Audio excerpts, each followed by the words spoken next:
Hi Brett, you asked a whole crapload of questions, so this video is probably going to be extremely long. I apologize, people, but I'm going to try to answer all of your questions as thoroughly as possible. First, with a disclaimer. First of all, I want to say that these are my views and not the views of anyone else that may share the same religious label as I do. Therefore, anyone else who's pagan or Wiccan has every right to disagree with everything here that I say, because these things are based on my personal experiences, and my beliefs that are based on my personal experiences and my own personal gnosis. So, I wanted to say that right up front, because I know that things that I believe are not necessarily those things that other pagans and Wiccans believe. The first thing is, you asked about abortion, and, I think that first trimester abortion is totally okay. And the reason is that in the first trimester, it's a cluster of cells. It is potential life. But there is no life actually there yet. I mean, like, there's no actual nervous system. There's just a very, basic circular system, and it's just basically a cluster of cells. Once you get into the second trimester, that's when things like the brain starts forming, and you actually get like a nervous system with pain sensors, the heart starts beating, so forth and so on. So first trimester, I'm totally okay with. Second trimester or later, I'm not. I mean, like, these partial birth abortions where the baby's like, where babies older than that, I mean, like, are younger than that, have lived on their own. Yeah, I don't agree with that, because I think that, that's basically murder. You're killing a human that could live outside of the womb on its own. That's murder. But, if you're just, nipping it in the bud before something becomes potential life, then I don't see a problem with that. Let's see. Politically, I am socially liberal and fiscally moderate, which means that I believe that our taxes should be low. I don't necessarily believe that the rich should be taxed more than anybody else, except for things that they make on, like, capital gains and other opportunities that people who are in the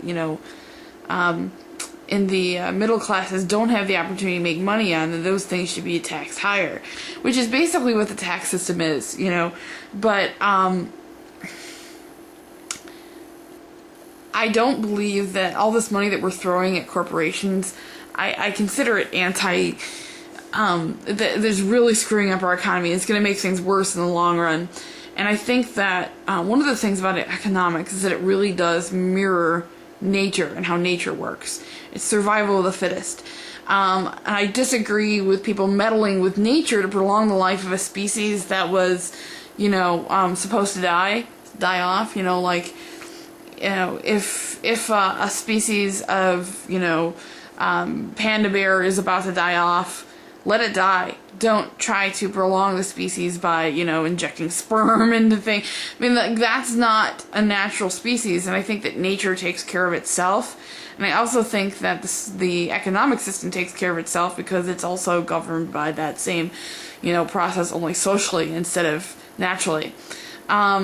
So to inject money into banks that are going to die off is ridiculous, because it's meddling in the fiscal system, where another bank is supposed to rightfully take the place of that old bank that's going to die off. What you're doing then is injecting bank money into that old bank system, prolonging its extinction, and therefore screwing up all the other banks that were supposed to move up the the financial food chain, so to speak. So, it really sends a ripple effect through our entire economic system. Therefore, I think that, the federal government propping up AIG and dragging it around like Weekend at Bernie's is ridiculous. They need to let that bank fall. And, granted, a lot of people are saying, well, that's going to cost lots and lots of jobs. Well, we're losing lots and lots of jobs. But unless we take that money and give it to, banks that are actually expanding and did things right, we're never going to actually recover from that. We're just going to keep fusing money into a problem that's just going to get worse and worse, It's ridiculous. So, that's what I think about that. I think that, for tax exempt status, I think that if we're paying for Christians and Muslims and all those other organizations to be tax exempt, then we should too. But here's what I really think. I think that if you get tax exempt status, that you have to provide some sort of free service. So in other words, if you force your parishioners to tithe, you should not get tax exempt status. There is a lot of bullying that goes on within Christian churches when it comes to tithing. And I'll give you an example. Back when I lived in Freeport, Illinois, there was a church called Crossroads Community Church up on 26, north of town, before you get to Cedarville. And so people, just in case you want to know exactly what the church is. Anyway, it was one of those mini mega churches. There's quite a bit of the town that went there. They probably had services with a couple hundred people, which is big for a small town. And they have this view on tithing that they require their parishioners to tithe. And a friend of mine who's pagan was a single mother, and she's married now, and this has been many years ago, but this was back when we all lived in Freeport. Her mother went to this church, and on Wednesday nights she had to work late. It was one late night at work. She worked at an optical place. And I guess they were open till like 7 or 8 on Wednesdays, and she had to close that night. So because her daycare was only till 5, for those 2 hours, her mother would pick up her son, and many times would take him to church with her, because she went almost every day to church. And so they called my friend one day. This church did, Crossroads Community Church, and said, your son has been going to our church, just pretty much on a weekly basis. We would like you to start tithing because he goes to our church. He's a member, and therefore you have to tithe. And like a smart girl, because I love Jen, she said, well, I don't go to your church. My son does. He gets 50 cents a week. Next time I stop by, I'll give you a nickel. And so they got increasingly rude with her, and would, they knew she was pagan because her mom couldn't keep her mouth shut. And, when she would come to pick up her son, they keep stickers on the kid's back so they can tell whose kid is who. And on her kid's sticker on his back, it would say stuff like, pray for mom, and stuff like that. So they'd obviously been telling this child that his mother was going to go to hell. So what she did was, I thought, probably the best thing that you could have done. I had just gotten her a new pair of boots from the Alley. There's this store in Chicago that is a really cool store. It's got like leather goods and stuff like that. And I got her this pair of knee-high leather boots with like flames going up and everything like that. And Jen's a little fire, she's like a old spark plug.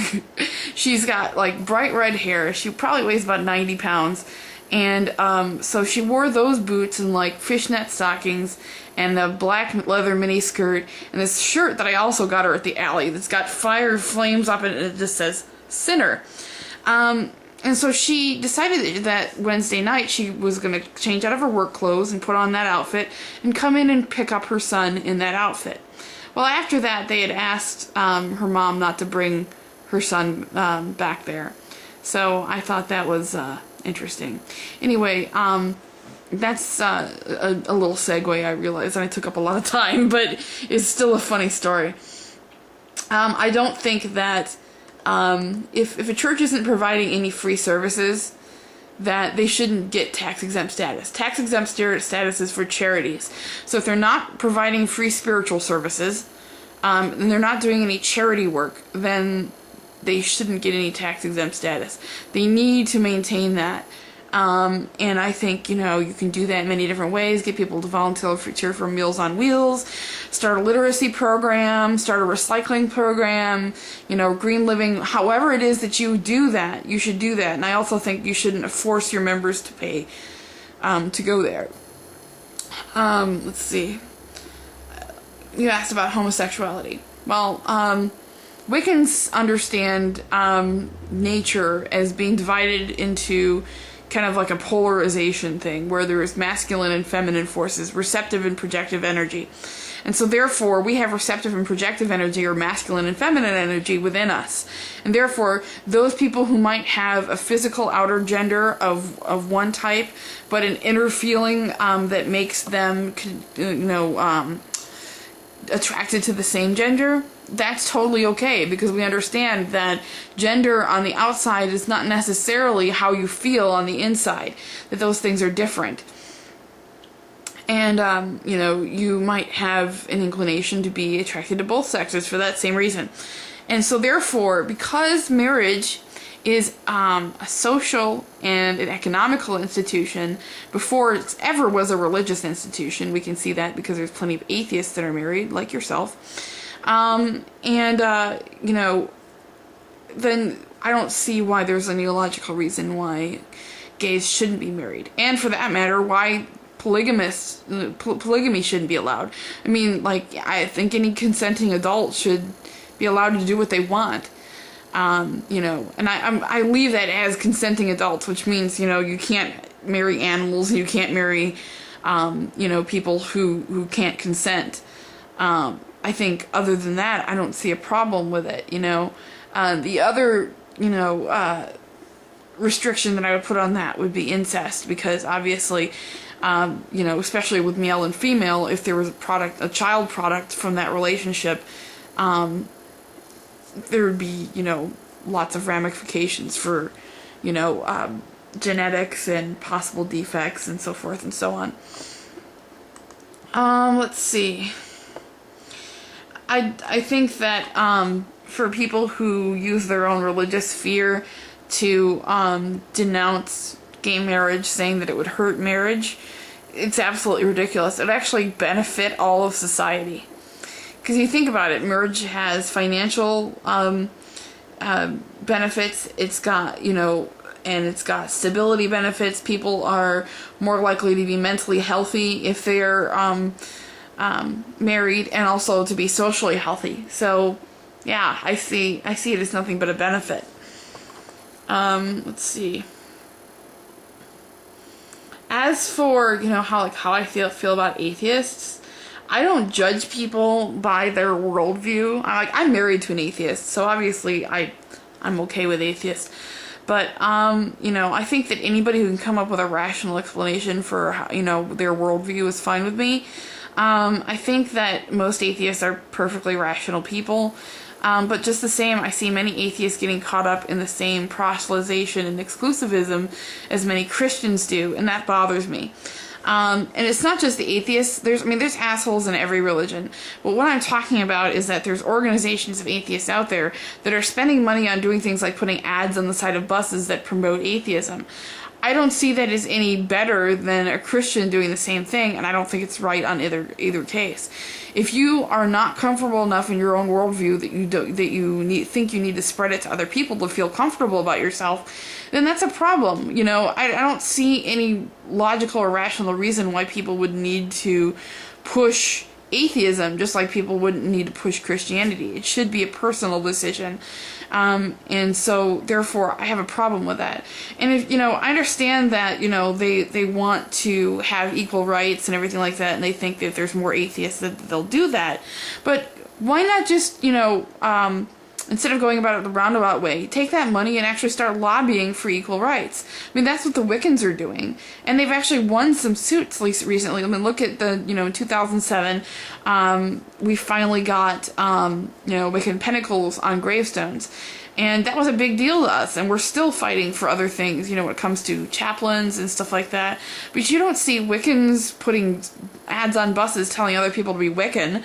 We don't feel that it's our place to tell other people what to believe. And so the problem that I have is that, just like, when people who don't share your worldview are somehow, put outside, and, like that person isn't rational because they don't share the same beliefs as I do. I have a problem with that. As long as someone can explain to you why it is that they believe what they believe, you should leave it at that. That's how I feel. And I'm not saying that all atheists are like that. That's not what I'm saying at all. But I think that it's something that I see growing within the atheist community, probably because they're frustrated. And I don't blame them for being frustrated, because there's a lot of atheists that are missing rights. I mean, there's still states in this union that don't allow atheists to run for office, and that's ridiculous. Which is why I say that money should be spent, and instead of putting ads on the side of buses, or on, lawns and stuff like that, they should actually fight for their rights. Let's see. When it comes to Christianity, I think that there's a lot of Christians that just haven't asked themselves tough questions about their own religion, the nature of God and everything like that, and why that actually makes sense to them. Many people are just brought up in Christianity and become comfortable with it, and it's very hard for them to escape the worldview that they were brought up in. Some people do, and a lot of those people who do or are able to look at it from what we call the outsider's perspective end up leaving the church because they're able to understand that there's other worldviews that make a little bit more sense to them. But, once again, I'm fine with any Christian who's able to rationalize their opinion and, isn't shoving it down my throat. As a whole, I think Christianity is declining, and I think that the latest era studies will show you that as well. Now, in the last era study before this latest one, they made a comment about Christianity being a minority religion by 2042. I'm not sure if that's still the case, but I know that they're definitely declining, and I think that eventually they will become a minority religion. In the Middle East, I do see it as a serious problem because first of all, the West is ignorant to their culture and continues to piss them off. And we also can't stop putting our dipstick in their oil. But I also think that if we had a more efficient way to produce automobiles, it would help because we wouldn't be so concerned about foreign oil. And I also think that the economy over there is so bad that people cling to religion. And they cling so tight that it cuts off the oxygen to their brain, and they do crazy things like kill people in the name of a peaceful religion. It's retarded. And, I don't think that would help to change the religion either, because, I don't think inserting Christianity into their culture would help. Look at Timothy McVeigh,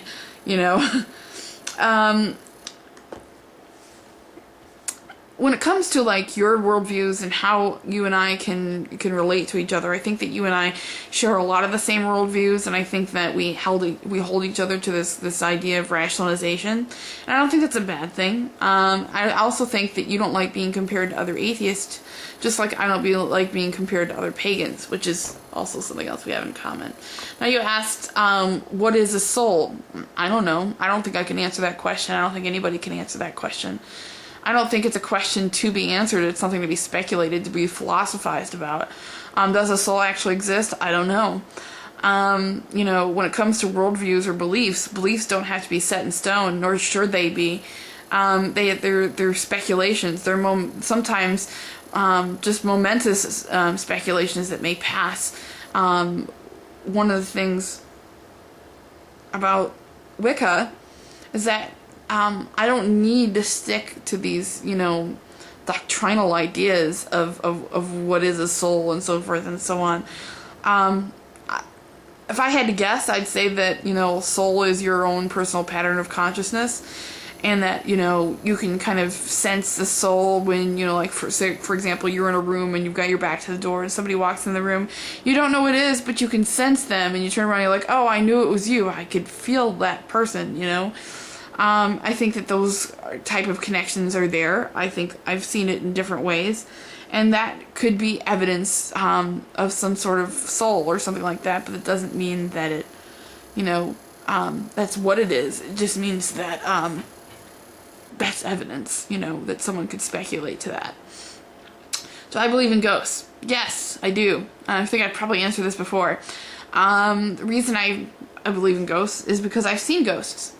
And it wasn't just like me, drunk alone in a forest. There was me and other people, and we actually saw the same thing, wrote it down, compared notes, and realized that what we saw was the same thing.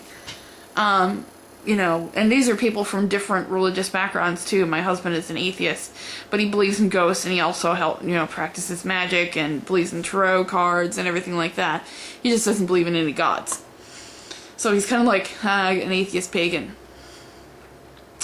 Do I believe in UFOs? I think it's plausible that there's life on other planets.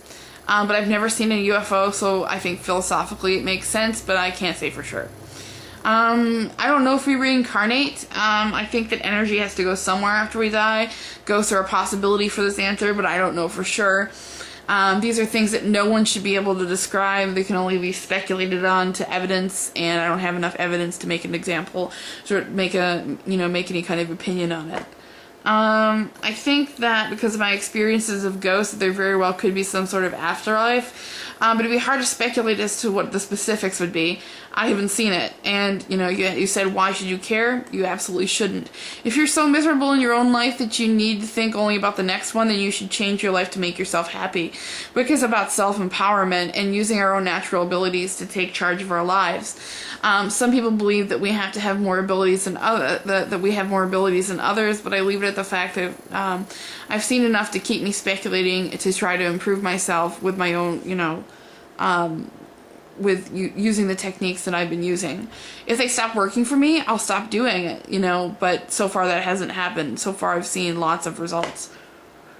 Let's see.